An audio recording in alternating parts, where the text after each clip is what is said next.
Welcome to Faith and Freedom. For the next few minutes, we hope to inform, inspire, and encourage you as we discuss the legal victories and challenges to your fundamental freedoms and religious liberties. Faith and Freedom comes to you from Liberty Counsel, a civil liberties education and legal defense organization. Join us now as Matt Staver, the President and General Counsel of Liberty Counsel, explains the latest legal issues all across this country in the courtrooms of America. Liberty Counsel is winning the battle for your constitutional freedoms. Did you know that you can affect a nation with how you spend your money? The left does. Hi, this is Sean Akers, Dean of the Helm School of Government and Policy Analyst with Liberty Counsel. Joining me today in studio is Daryl Edwards, President of Liberty Alliance Action. We're in for Matt Staver today. Now, Daryl, one of the topics that's close to my heart, and I know yours, is how people can govern themselves in the United States. And one of those ways that it's come to light recently is how they spend their money. In particularly, we've got two ways that this generally takes place. One is the negative and one is the positive. The positive is that you can affect policy by spending money with those individuals and companies that will have a positive impact on policy. And the negative, and much more familiar to us, is that you can boycott and not spend money with those that do things that are not in keeping with your political and religious philosophies.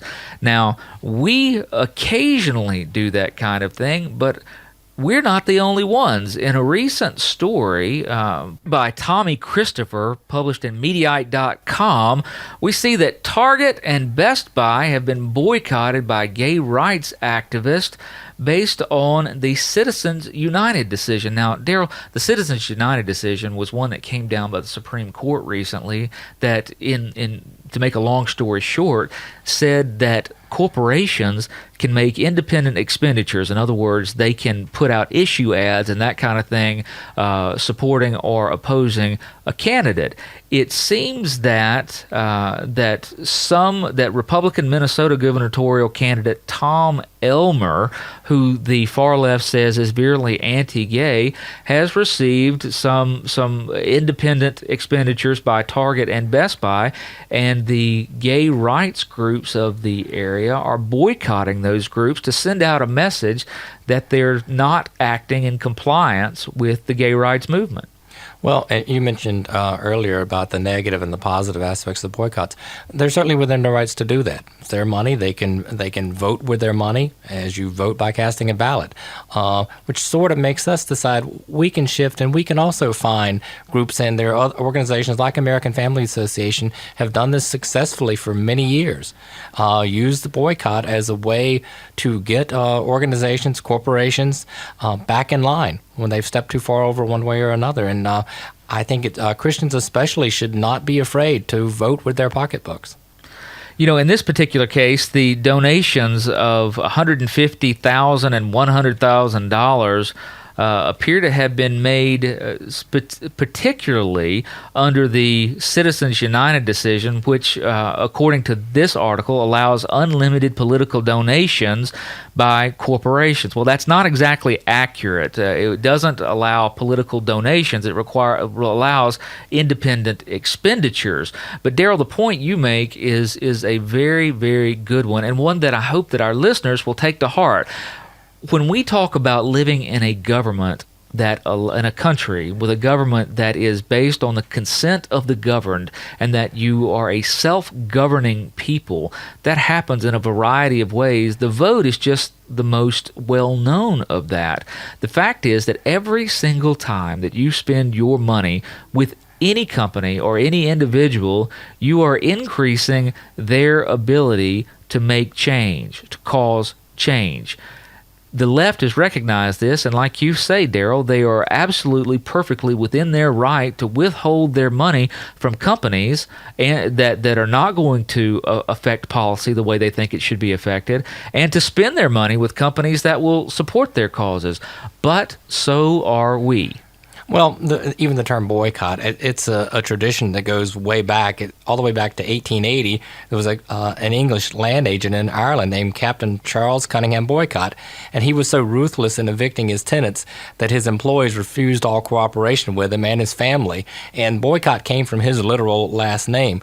But to spin it another way, we've talked earlier, you and I were talking about the Home Depot.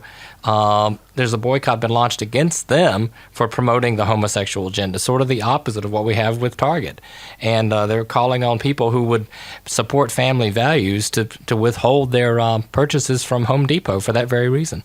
That's exactly right. It hasn't been that long ago that it made the news that Home Depot was setting up at gay pride parades and homosexual promoting events. We're setting up booths there to allow children to paint and to take part in various kinds of kids workshop activities. One of those in particular was the Southern Maine Pride Festival and Parade.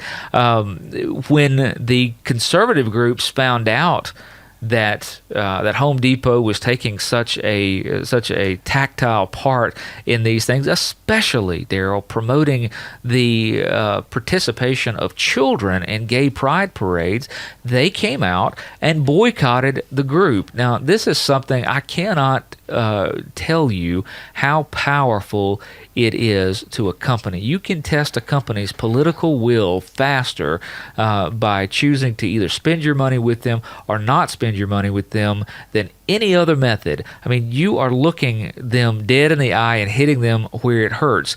If they're going to continue to promote these things after you withdraw your money, they are doing so out of a sheer political will because you've taken the economic advantage from them. And that political will is only going to stand so long, especially in a big corporation where they've got to report to their stockholders.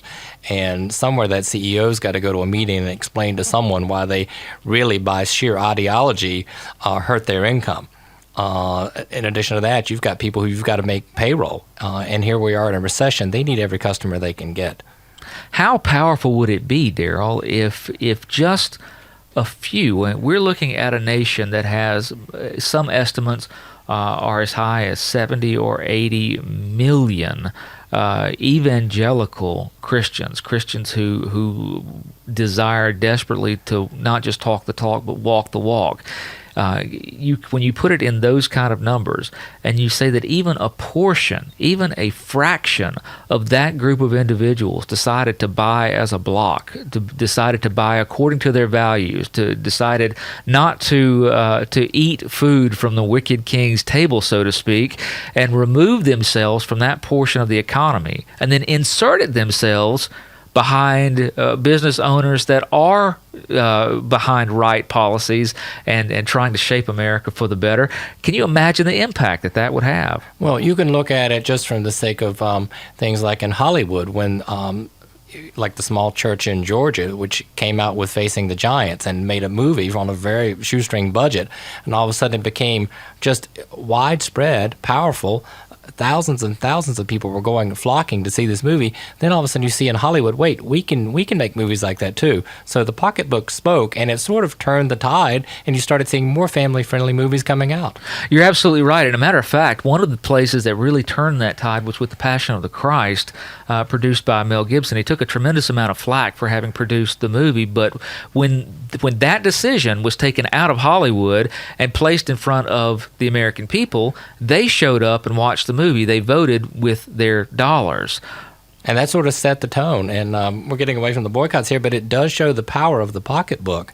And I think that people should understand what companies are doing, where they spend their money, and what kind of activities they're participating in. And you wouldn't be purposely giving to the organizations that they're sponsoring, so be careful where you shop. That's exactly right. And by the way, ladies and gentlemen, that is how the founders thought. That's why we had things like a Boston Tea Party.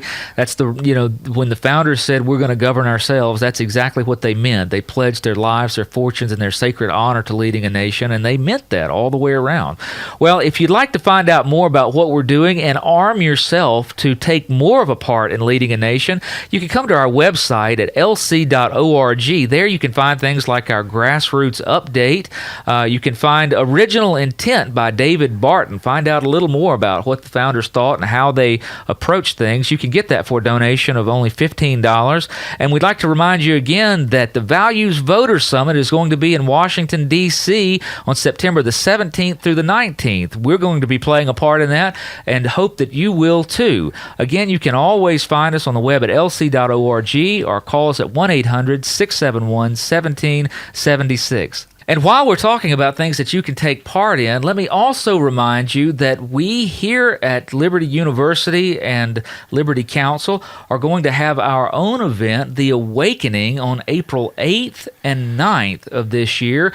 We'd encourage you to save that date, to put it on your calendar now, to make plans to attend. Watch our website as we'll have more information about that soon.